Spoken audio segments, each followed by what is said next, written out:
Good morning, everyone. This is a short video on the Boltzmann constant and the kinetic molecular theory. So this is part 3 of Unit 2. Supposedly, apil pa dapat ang real gases in this lecture video, but I will try to keep it separate kay naato siya mas daghan na calculations. For these topics, mostly conceptual ra jud siya. Although naay mga equations, naay uban nga itong isolve gamay, ang pinaka-importante nga dapat nato mahibalaan in this section is kung ang unsay pasabot sa equation, giunsa siya pag-relate sa concepts, unsay mahitabo if ma-change, like i-double or i-divide by 2 ang mga values ani nga mga equations. So we will start here. We start with the idea that the energy of a molecule is restricted to certain discrete values, meaning, dili ka, for example, in this case, whole numbers lang siya. Dili ka pwede mag 0.5, dili ka pwede mag 0.7. So, if imong energy level is 1, if dili jud mo abot og 2 imong energy level, let's say 1.83 ang imong value sa energy nga na-absorb, dili ka adto sa next level. Ingana lang yun ang pasabot sa quantization. So there are certain values of energy nga kailangan ma-reach or else walay movement between different energy levels. We'll be talking about that in relation to the Boltzmann distribution. So what's the Boltzmann distribution? Ingon ang Boltzmann distribution, for a given sample, ang isa ka molecule can be at a low energy. Let's say it could be here, or at a different point mukalitra siya og ambak sa taas nga energy. Kanus siya pwede makaambak sa taas nga energy if ma-reach to niyang required nga energy level katong quantization. Again, if alang-alang ang amount of energy nga iyang na-absorb, dili siya maka-jump from one level to another. However, tungod kay sa isa ka sample, daghan man jud kay nag-molecules. If you remember the Avogadro's number, 6.022 times 10 to the 23, ing-ana kadaghan og molecules ang naa sa isa ka mole. So dili nato kaya, it is not possible to keep track of the state or the energy level nga ambakan sa tanan nga mga molecules. So, in this section, we will learn to talk about this idea, this concept in terms of averages. So, mga average atong ipang-compute dire. Now, this is the Boltzmann distribution of populations. Ang atong energy level are represented by these horizontal lines. So, magkataas ang position, meaning magkataas ang energy needed. Mag-define sa tagamay og terms before we come back here. Population. So, ang population mo na siya ang average number of molecules that occupy a certain energy level or a certain state. When we're talking about populations, kaning equation ang atong gina-apply where ang K is the Boltzmann constant, 1.381 times 10 to the negative 23 joules per Kelvin. And then, atong epsilon I and epsilon J, mo ni siya ang mga energies that describe the states. So that's in terms of joules or kilojoules. And then Ni and Nj, mo ni siya ang mga populations na dayon. Mo na siya ang mga amounts sa mga molecules nga atong ginaistoryahan for that particular energy level. Ni would be the system, Nj would be the surroundings or the total number of molecules. Depende sa pagka-phrase sa problem. I've already introduced last meeting ang K. Related siya sa atong gas constant ng R. In this case, pwede na to ilisdan ng K. So, ang K pwede siya R over NA. or R over the Avogadro's number. Tapos, if ibalik ni nato siya insert din ha, we will get this one. So, dili na epsilon ang ato ang E, no? Ano na siya, in terms of energies per mole. So, na makikita na din tag kilojoules per mole din ha, or joules per mole.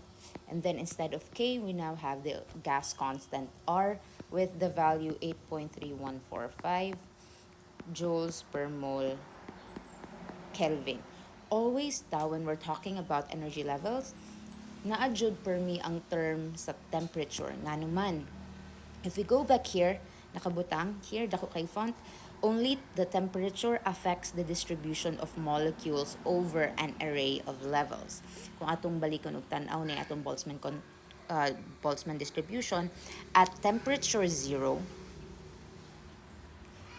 tanan nga energy states are empty except for the lowest energy state, atong ginatawag nga ground state or ground level of energy. Then, as the temperature approaches infinity, magkataas ang temperature, magkagamay ning naa sa ground state because they will be absorbing energy from the increasing temperature. Then, pwede na din sila mag-jump higher and higher energy level.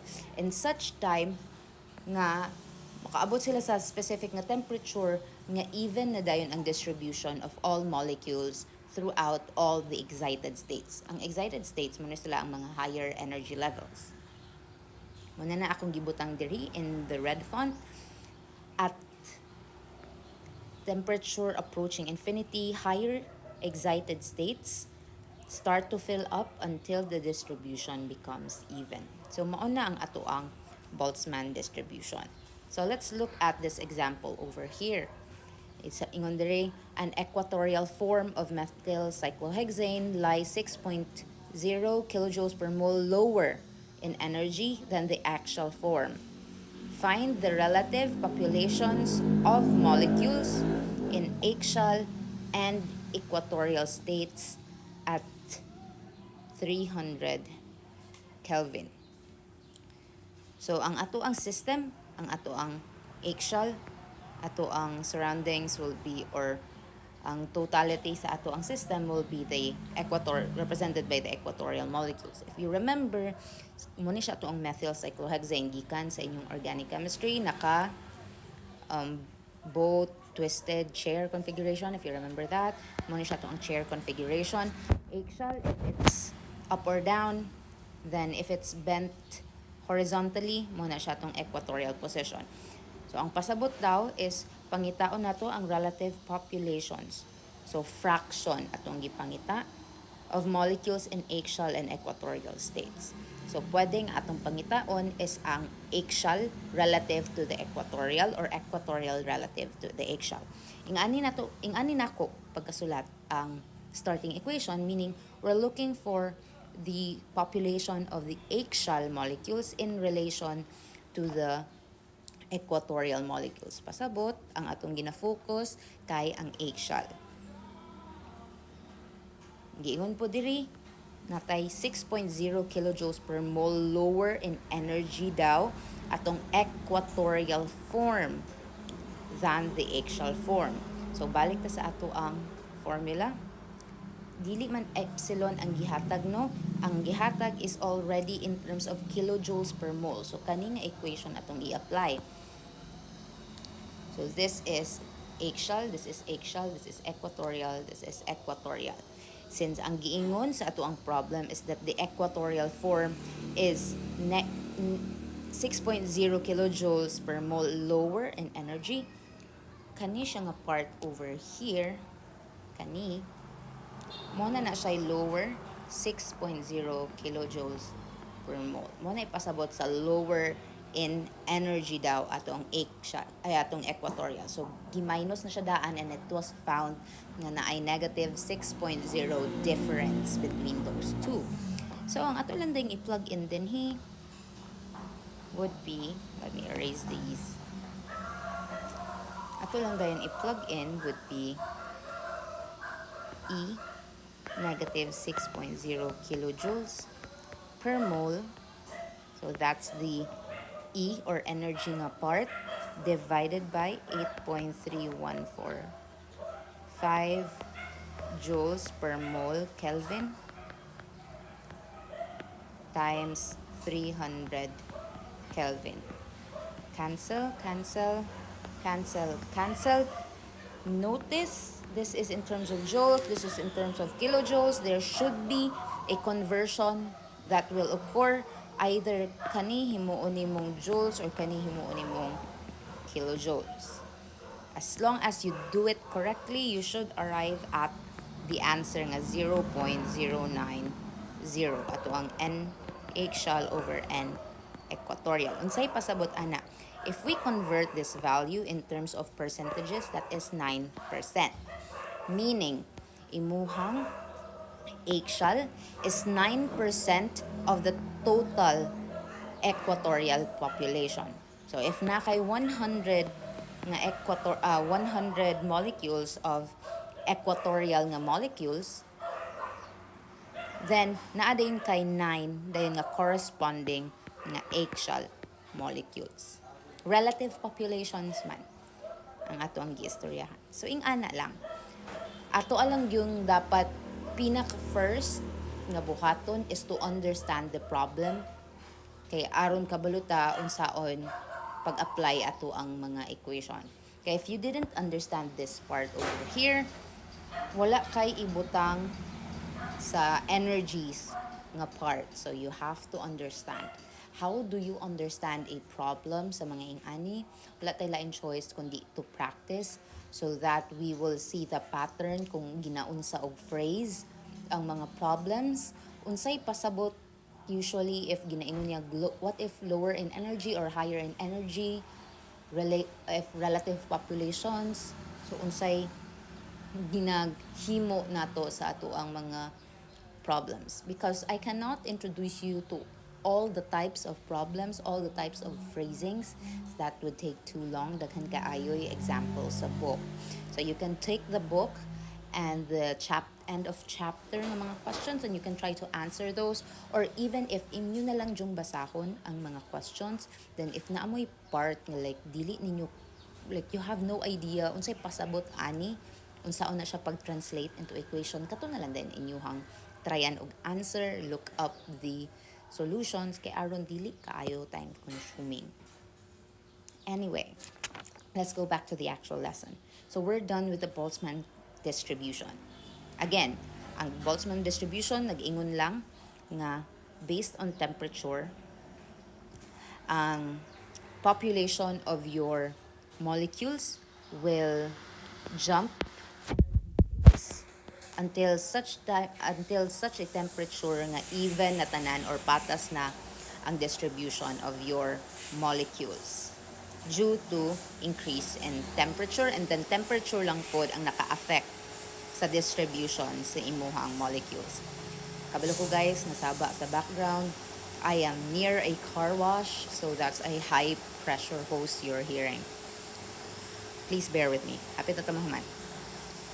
Now, kanitong Boltzmann distribution, this is very important sa ato ang kinetic molecular theory. Unsa di ang kinetic molecular theory? This is a model, meaning dili ni siya 100% nga effective, dili ni siya 100% applicable, but this is a useful model to approximate or to estimate the behavior of gas molecules. So ingon ang kinetic molecular theory nga ang gas daw consists of molecules of mass m in ceaseless random motion obeying the laws of classical mechanics. Meaning, if we zoom in into the molecular level sa ato ang gas sample, ato ang gas sample is very random iyahang movement and it doesn't stop. So, always in constant motion ato ang mga gas molecules. And it obeys the laws of classical mechanics. So, if you had physics, so it obeys the first, second laws of motions, o pila na ba na nga laws of motion. So pwede na siya ma-apply diri. So katong mga kanabitang mga direction, katong mga vectors nga imong kwaon ang magnitude and direction sa vectors, applicable daw na siya sa atong mga gas molecules when we zoom in to the molecular level. Second, the size of the molecules is negligible in the sense that their diameters are much smaller than the average distance traveled between collisions. So tungod daw sa kadako sa space nga ilahang gina-travel and relative sa kagamay sa ilahang size, sa ilang diameter as molecules, negligible na daw, dili na daw siya pwede na daw siya baliwalaon. Dili na nato siya i-appeal og factor sa atong mga equations. They are point-like tungod sa kadako og difference between the distance and the size or the length of the diameter of the gas molecule. And then the third one, the gas molecules interact only through brief elastic collisions. So these collisions, unsa ning atong elastic collisions, these are collisions in which the total translational energy is conserved. Translational energy is just the energy that you can transfer. One dimension lang, one or two dimensions lang na siya, or three-dimensional if imuhang plane kay tulupod ka dimensions. Pasabot lang gid ani is that there is no kinetic energy lost sa imuhang total system. Kung naay ma-lose ang isa ka molecule nga energy, that is only because iyan ang not transfer sa pikas nga molecule because they collided. So, moro ginay pasabot sa atong elastic collisions. The total amount of energy is conserved. Kana nga mga collisions, they change the speed of the molecules. Like billiard balls, usahay na ay billiard ball nga slow siyag movement pero maigo siyag fast moving nga billiard ball, maka-gain siya og energy gikan didto, so ma-accelerate iyahang speed. So mao gyapon na siya ato ang istoryahan when it comes to distribution of speeds of the gas molecules. Ang ato lang gyapong naka-affect dinhi nga mga factors are either temperature or molecular mass. So medyo similar when we were talking about populations sa atong Boltzmann distribution. So let's unpack this graph. So our y-axis is the distribution function, meaning how much or how many ba the fraction of molecules that have a particular speed. So mo din ni ato ang x-axis, ato ang speed. If ingon siya dinhi, if low temperature or high molecular mass, we've got slower speed. So nasa dire duol sa 0. And then for intermediate temperature or intermediate molecular mass, so medium po dihang speed. And then if you have high temperature, meaning dako ka or taas og energy ang imuhang gi-input sa system, or if low molecular mass, gaan lang imuhang molecules, then you tend to have a wider distribution of speeds, meaning naa kay mga molecules, mas daghan imong molecules nga paspas, naa sila diri nga area, compared to low temperature and intermediate temperature. Kana lang jud atong kinahanglan i-remember nga concept sa ato ang distribution of speeds. If we're talking about speeds, naatay idea of naay concept called the root mean squared speed, or the RMS. So this is just an average speed sa imong molecules represented by this factor, na atong factor sa temperature, na atong factor sa mass. This is the gas constant, this is the temperature, and this is the molar mass. Kung giingon nga 1/2, that means 1/2 imuhang exponent, that just means nag-square root siya. So these are just the same thing in case galisod mo translate sa inyong math. Unsay pasabot lang gid ana. Kung dako ang molar mass, mudako imong denominator, mugamay imuhang speed. Which ma-relate man siguro nato sa mga macro scale, sa mga dagko nga butang, if bugat ka, lisod mag-build up og speed. However, if taas imong temperature nga factor dinhi, meaning taas og energy imong systems, like we've seen sa Boltzmann distribution, mas daghan kag molecules nga at a higher energy level or at an excited state. So, mas taas dayon imuhang RMS. Katong mga inversely proportional or directly proportional nga mga situations, applicable gihapon siya dinhi nga equation. Okay, so we have an example here. Calculate the RMS of the H2 molecules at 20 degrees Celsius. So basically, we're just plugging in values. We're just plugging in values sa atong equation. So we have our root mean square speed is equal to 3 times R, 8.3145 joules per mole Kelvin, times temperature is 20 degrees Celsius. Translate to Kelvin or convert to Kelvin. So 20 plus 273.15 Kelvin divided by the molar mass of H2. So that is 2 times 1.008 1.008 grams per mole. Yep. And then we see here that we have ato ang degree Celsius atong gi-convert og Kelvin.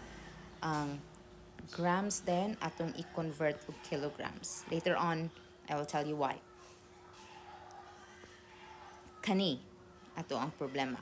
Kay if ato nang isolve as is, ma-cancel out ni atong Kelvin, ma-cancel out atong mole. Pero ato ang mabilin na unit will be joules per grams. Speed ba na itong i-istoryahan ha? Speed meaning kilometers per hour, meters per second. So, aha man na nato kwaon ng mga units. If you remember, akong gi-introduce ang mga base units atong joules, katong mga nag-introduction patang part. 1 joule is equal to 1 kilogram meter squared per second squared. So, kung akong bungkagon, lugar imo na akong bungkagon ni siya, so nag-solve na ka na, nakay number din ha, ang units na lang yung problema. So, ang joules mahimong kilogram meter squared per second squared over grams. Tapos ang grams, i-convert na ko kilograms, so nahimo na ning kilograms. Cancel out, imong mabilin meter squared per second squared.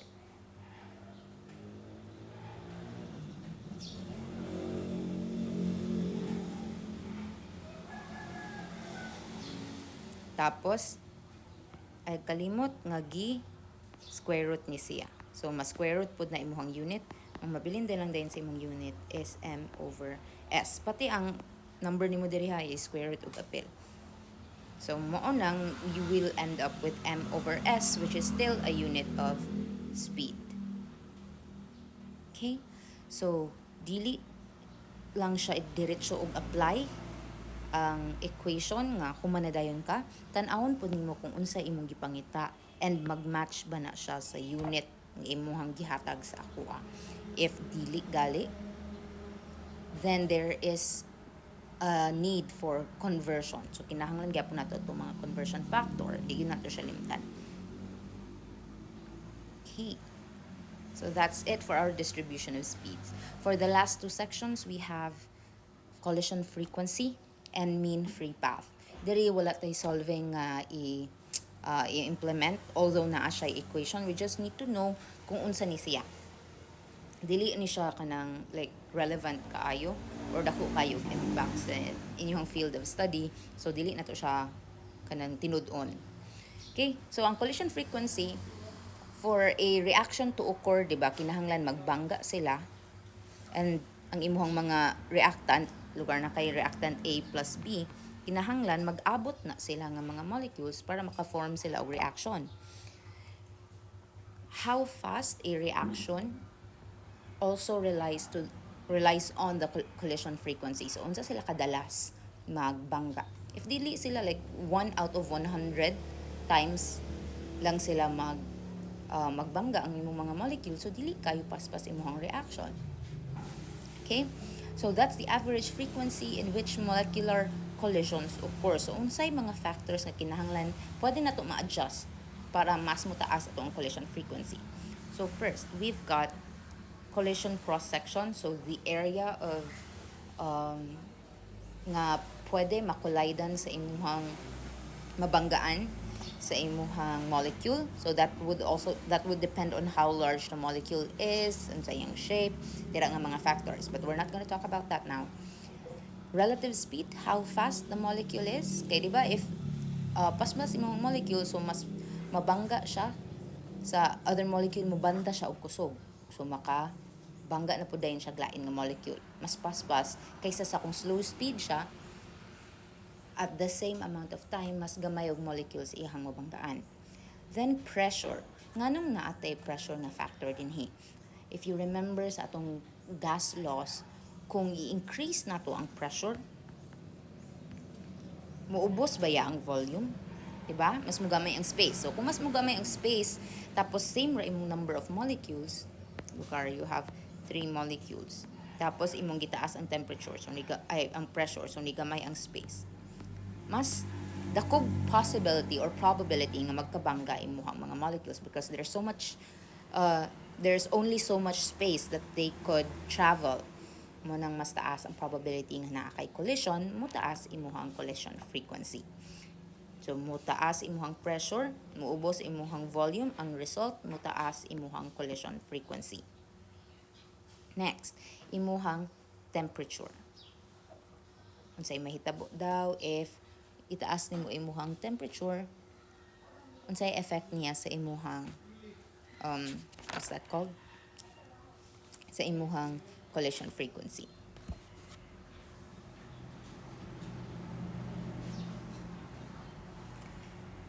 And then lastly, narin tayo Boltzmann constant. Same lang yapon, 1.381 times 10 to the negative 23. You just apply that and you get your collision frequency per. Again, for this particular course for food technology students, dili ni siya kanang ginatinuod o solving since this is not very relevant to your field.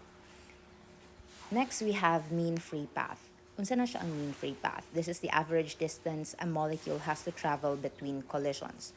So ang goal nato diri is to either heighten or ipataas nato ato ang temperature para more energy, so faster travel of the molecule, or itaas nato ang pressure para mugamay ang volume. Again, pag gamay ang volume, mas mo gamay ang space, so ang path nga iyahang i-travel will be shorter. Meaning, if lugar, i-times 2 ni mo imuhang i-times 2 nimo ni imong pressure, kani imuhang lambda, imuhang mean free path, will be divided by 2. So, mas shorten siya in half kung imong dublehon imuhang pressure.